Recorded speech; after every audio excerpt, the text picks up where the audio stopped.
From the time I could talk, I was asking questions. I grew up in a small town, the kind where everyone knows everyone, and my folks ran the local diner.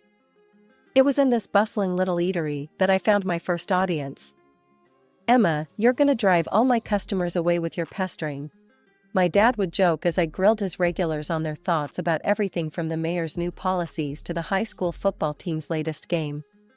My mom, always the supporter of my curiosities, handed me a toy microphone one Christmas. "Here, maybe this will make it more official," she chuckled. And boy, did I take it to heart. Every evening, our living room transformed into my personal newsroom. My dolls, lined up on the couch, became my first interviewees, each assigned a role, from the town doctor to the local librarian. But it wasn't long before I started roping in real people. "Grandma, do you think cookies should be allowed in the library?" I asked one day, my toy microphone up to her face as she sat knitting by the fireplace. "Child, if they let cookies in there, I'd live at the library," she replied, playing along. My grandpa wasn't spared either.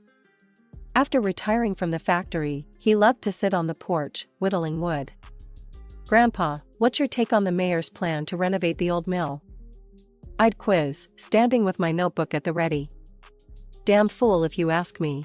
Throwing good money after bad," he'd grumble, not looking up from his carving.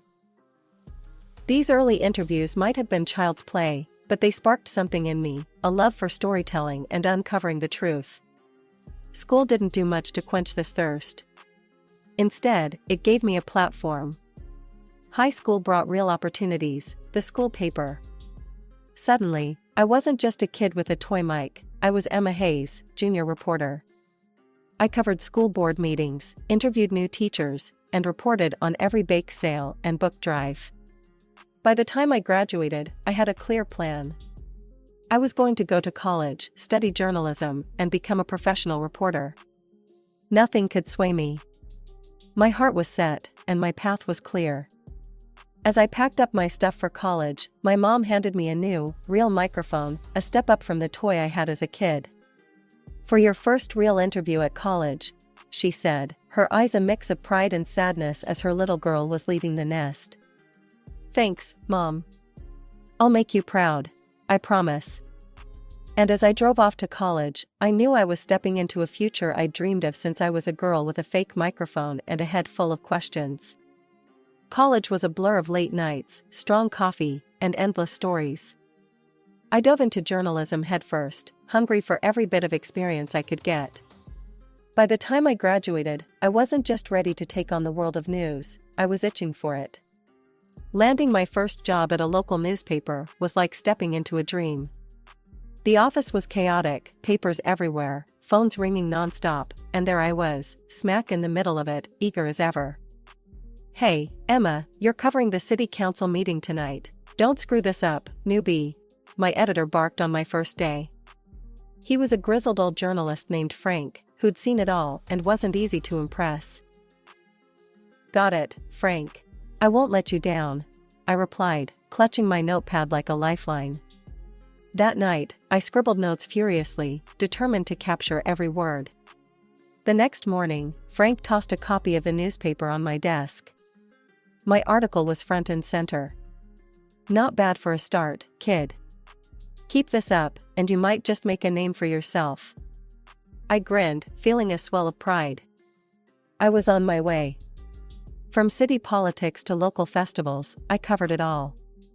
But it wasn't just about attending events and writing reports, it was about digging deeper, finding the story beneath the story.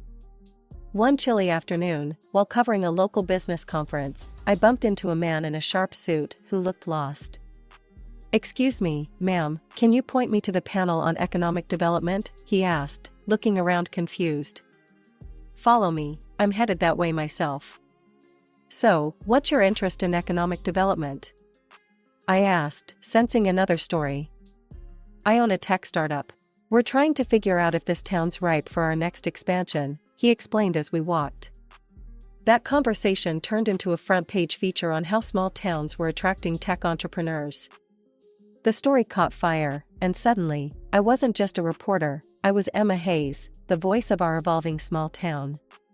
With each story, my reputation grew. I moved from the local paper to a regional magazine, where the stakes were higher, and the stories more impactful. Emma, I need you on the entertainment beat this month. There's a film festival coming up, and I want behind-the-scenes scoops, not just fluff. My new editor, Sheila, instructed. No fluff, got it. I'll dig up something good, I assured her, eager to prove myself in the new arena. At the festival, I caught wind of a dispute between a well-known director and a young actor. Instead of just covering the event's glitz and glam, I found myself mediating and interviewing both parties. Why should I talk to you? You're just gonna twist my words, the director snapped when I approached him. Look, I'm here to give you a fair shot to tell your side. I'm not in the business of twisting anything, I shot back, not backing down. He eyed me warily, then sighed. Fine, let's have it then. But I'm watching you, reporter. The article was a hit. It painted a complex picture of the challenges in the film industry, far from the usual red carpet coverage. Readers loved the insight, and my phone was buzzing with compliments and more tips for stories. Emma, that piece on the festival was stellar. You're making waves, kid. Keep at it, Sheila said, a rare smile cracking her usual stern demeanor. With every article, every interview, I felt like I was building not just a career, but a legacy. The more stories I told, the more I realized how much there was to tell, and I wasn't going to stop. Being a recognized face in journalism, especially as someone stirring up the local scene, got me invites to every highbrow event in town. But it was at a charity gala dedicated to raising funds for children with cancer where my life took an unexpected turn. That night, draped in a simple yet elegant black dress, I was ready to cover the event, not knowing it would lead me into the personal story of my life. I was sipping on some sparkling water when he approached me, Michael Sterling, a name synonymous with generosity in our community through his work with his charitable foundation. Emma Hayes, right? I've seen you on TV. You're much more beautiful in person, he said, flashing a smile that I later learned had won over countless donors and supporters. Thanks, Michael. Your foundation's work is impressive. It's not every day you see such dedication, I replied, genuinely admiring what I believed was his commitment. The connection was instant. His charm wasn't just surface deep, or so I thought. He was knowledgeable, witty, and seemed genuinely interested in making a difference. We talked the entire evening, about everything from journalism to the intricacies of running a nonprofit. As we started dating, he introduced me to his mother, Victoria Sterling, the co-founder of the charity and an imposing figure with a steely gaze. I've heard a lot about the entertainment on television these days, she remarked during our first meeting, her tone suggesting disapproval. Television has all sorts, Mrs. Sterling. I stick to telling stories that matter, I responded with a shrug, trying not to let her obvious skepticism get to me. Our relationship blossomed despite Victoria's icy demeanor. Michael was adept at smoothing over any awkwardness, always there with a compliment or a thoughtful gesture. After a year of whirlwind romance, we got married in a small, elegant ceremony. Married life meant more involvement in Michael's charity. I found myself covering their events, my public profile lending more visibility and credibility to their cause. Donations surged, and it felt good to think my work was contributing to something meaningful. As months rolled on, Victoria's sharp comments became more frequent, especially when we were alone. I saw your last piece on the mayor's housing policy. Be careful, Emma. People don't always appreciate the truth. You might find yourself less popular if you stir the pot too much. Isn't the truth the point of journalism, Mrs. Sterling? I countered, my patience wearing thin. Just remember, marriage is about compromise, including how you carry yourself in public, she advised, a clear warning thinly veiled as maternal concern. I nodded, biting back the retort that sprang to my lips. Michael, ever the mediator, would later smooth things over, telling me, "She means well, Emma. She's just set in her ways. Let's not ruffle feathers." So, I continued, my career intertwined more deeply with the charity than I ever intended. At every event, smiling beside Michael, part of me wondered if the smiles we wore were just another mask for the cameras. But I shook off the doubts, focusing on the good we were purportedly doing. Buying the house with Michael felt like the last piece of our perfect life puzzle clicking into place. It was a beautiful, sprawling property with gardens that could have been torn from a magazine cover. I walked through the rooms, envisioning the laughter of children echoing through the halls, the kind of dreamy future I'd always hoped for. But Michael threw cold water on that dream quickly. "Emma, let's not rush into kids. We've got so much going on, and with the charity taking off, it's just not the right time," he said one evening as we unpacked the last of our boxes. I tried to hide my disappointment. "Sure, I get that. We can wait," I replied, tucking away my hopes like the linens I was storing in our new oak cupboard. As the days turned into months, the house felt less like a home and more like a beautiful stage set. The real act played out every Sunday at dinner with Michael's mother, Victoria, who perfected her role as the doting mother-in-law in public, only to reveal her true character behind closed doors. One such Sunday, as we sat around the lavish dining table laden with fine china and crystal, Victoria started in on me, her words sharp and precise. "Emma, darling, I saw your last interview. It's a wonder you managed to keep your job, laughing like that on air. You sounded like a nervous schoolgirl." Her words stung, and I felt Michael stiffen beside me. But instead of coming to my defense, he only nodded in agreement with his mother. "Mom's right, Emma. You need to be more polished. This isn't some college news show." I swallowed the lump forming in my throat, forcing a smile. "I'll work on it, Victoria. Thanks for the feedback," I managed to say, my voice steady despite the turmoil inside. As these dinners became a recurring play of subtle jabs and overt criticisms, I began to dread them. Every critique from Victoria was a needle to my confidence, and Michael's complacency only twisted it deeper. After one particularly harsh dinner where Victoria had criticized everything from my cooking to my conversational skills, I found myself sobbing in our pristine bathroom, the marble countertops cold under my hands. The next morning, my eyes puffy from tears, I faced Michael in the kitchen. "Does it really not bother you, what your mother says?" I asked, hoping for some sign of support. "Look, Emma, she's my mother. She means well. You need to toughen up. This industry, our social circles, they're brutal. If you can't handle her, how will you handle real adversaries?" he said, not meeting my eye. I was silenced by his words, the implication clear, I was on my own in this. As he left the room, the finality of our conversation hung heavy in the air.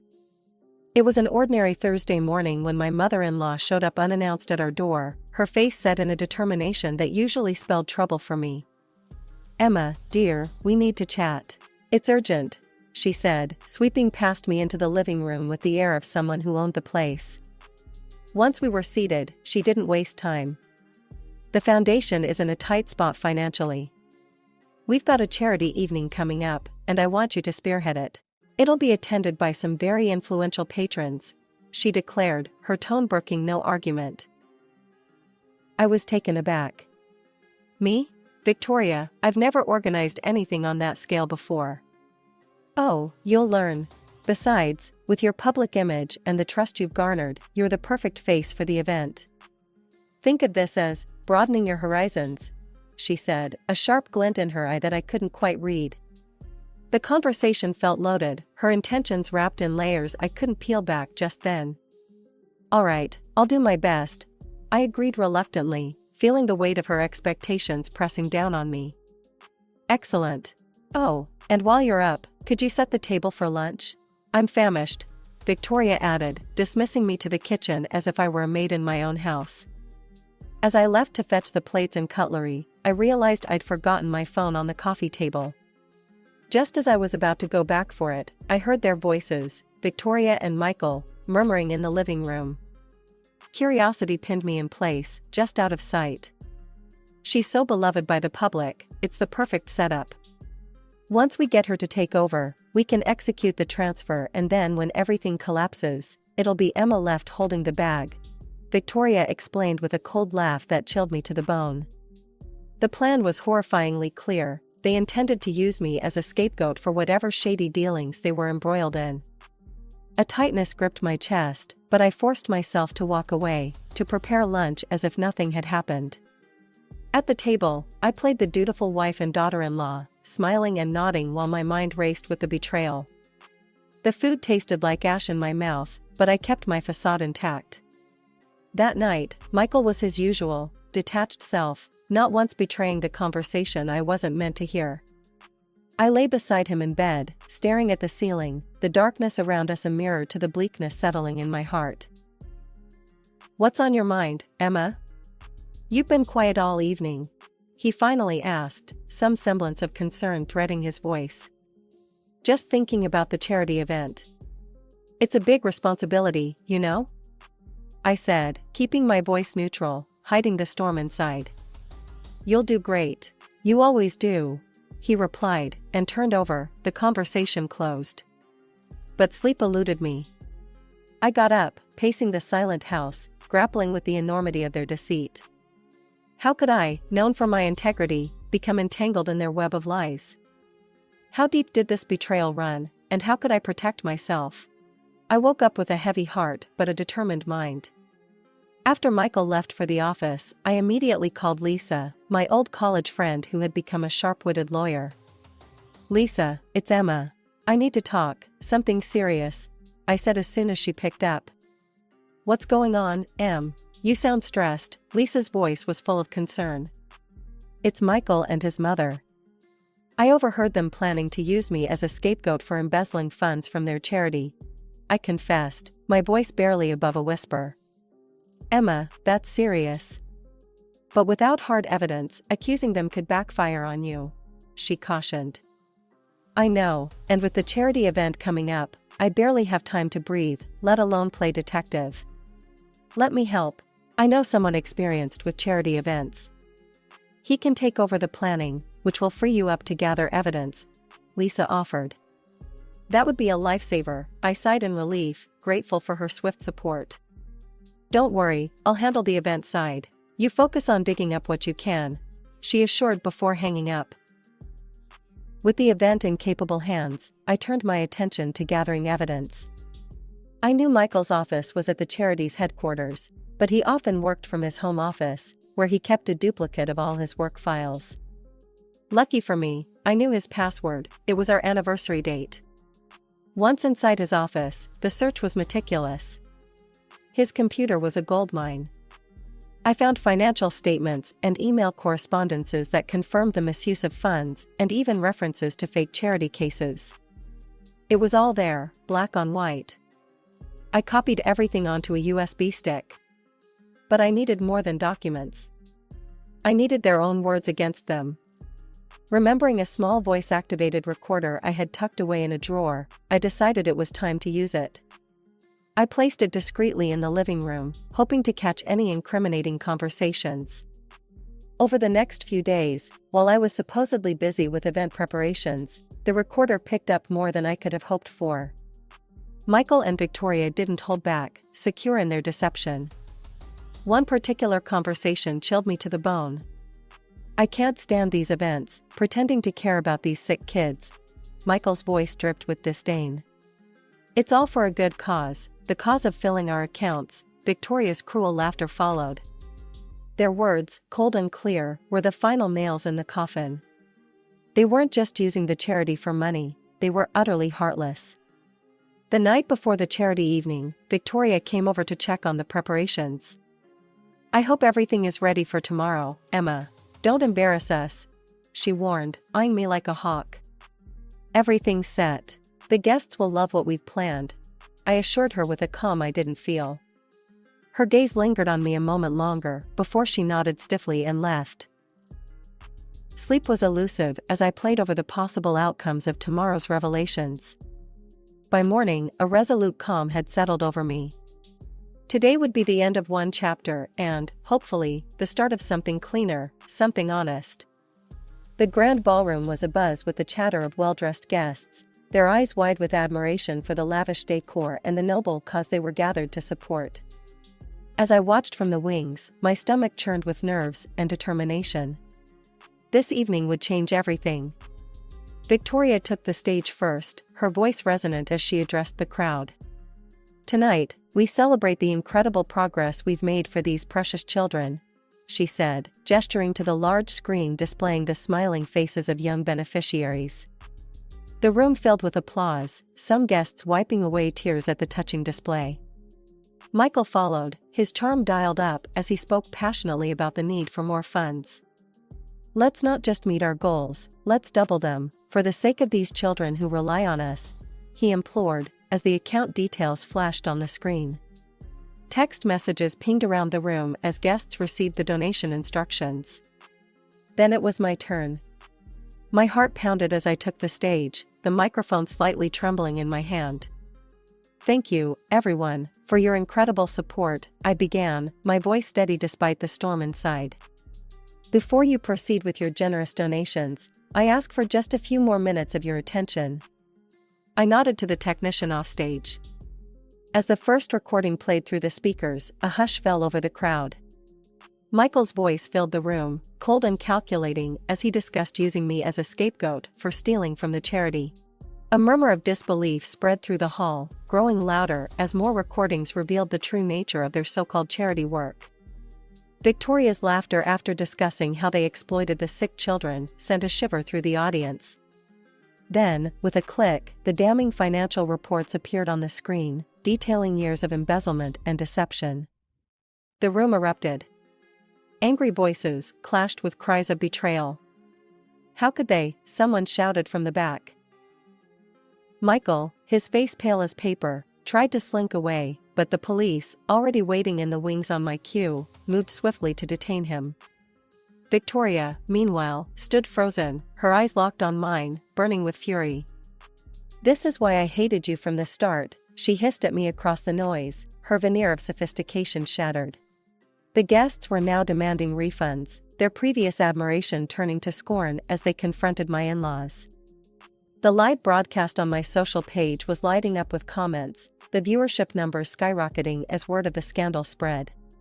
My divorce from Michael was as clinical as it was quick, thanks to Lisa's relentless advocacy on my behalf. "You're going to start fresh, Emma. On your terms," she assured me as we signed the last of the papers, securing my half of the house. Michael and his mother faced a barrage of lawsuits from disillusioned patrons and long-standing supporters of the foundation. The courts didn't go easy on them, both were convicted of fraud. They ended up having to sell everything they owned to cover the settlements, but even that wasn't enough. They were left drowning in debts, a stark end to their fabricated empire of benevolence. In the aftermath, I threw myself into my work with renewed vigor. Armed with the truth, I conducted a deep-dive journalistic investigation into the dark underbelly of nonprofit organizations. My findings were eye-opening and sparked widespread debate, highlighting the vulnerabilities in charity operations. The report was broadcast on major networks, drawing attention and accolades from all corners of journalism. Inspired by the overwhelming response, I penned a book titled Living with a Monster. It detailed my personal ordeal and broader issues of trust and corruption in philanthropy. The book struck a chord with readers worldwide, quickly climbing the bestseller lists. One evening, as I sat in my new cozy apartment nestled in a friendly neighborhood, I reflected on my journey. The walls, lined with awards and tokens from my travels, seemed to echo back a life story of triumph and trials. My phone rang, pulling me from my thoughts. "Emma, it's Lisa. I just finished your book. It's incredible. You've turned your pain into something profoundly impactful." Lisa's voice was thick with emotion. "Thanks, Lisa. It was hard reliving it all, but if my story can change one person's perspective or prevent this from happening to someone else, it was worth every word," I replied, feeling a sense of peace. Beyond the acclaim and the success, I found a deeper purpose. I donated a significant portion of my royalties to a new charitable foundation, one I thoroughly vetted and believed in. This foundation was everything the sterling sham had pretended to be: transparent, compassionate, and genuinely dedicated to helping children. As I planned my schedule around upcoming investigations and speaking engagements, I often paused at my window, looking out over the bustling street below. Life buzzed in its usual, unpredictable rhythm, and I felt in sync with it, more than ever. Here's to new beginnings, I whispered to myself, a smile playing on my lips. The future was unwritten, and for the first time in a long time, that excited me. With each passing day, I was more certain of my path, not just as a journalist but as a voice for those who couldn't speak up against the injustice shadowing the vulnerable corners of our society.